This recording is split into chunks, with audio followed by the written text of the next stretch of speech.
আবহাওয়ার পরিবর্তনের কারণে বর্তমান সময়ে আমাদের পশ্চিমবঙ্গের এক বা একাধিক জেলাগুলিতে ভারী থেকে অতি ভারী মাত্রায় বৃষ্টিপাত ঘটানোর জন্য আগামী 15 তারিখ কিন্তু ভয়ঙ্কর পরিস্থিতি উইন্ডিতে কিন্তু লক্ষ্য করা যাচ্ছে। লক্ষ্য করা যাচ্ছে উত্তরবঙ্গ থেকে শুরু করে দক্ষিণবঙ্গের প্রায় বেশিরভাগ জেলাগুলিতে বিধ্বংসী ভারী থেকে অতি ভারী মাত্রায় বৃষ্টিপাত ঘটানোর জন্য লাল, কমলা, সবুজ এক বা একাধিক ভয়ঙ্কর রং ধারণ করতে দেখা যাচ্ছে।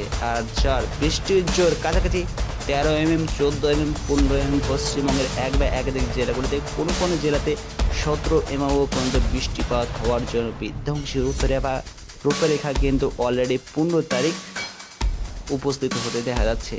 যার ভয়ঙ্কর পরিস্থিতির জন্য এই ধরনের যদি আগামী দিনে ভারী থেকে অতি ভারী মাত্রায় বৃষ্টিপাত হতে থাকে তবে অবশ্যই বাজারের সমস্ত সবজি মার্কেটে কিন্তু আবারও আগুন হতে দেখা যেতে চলেছে।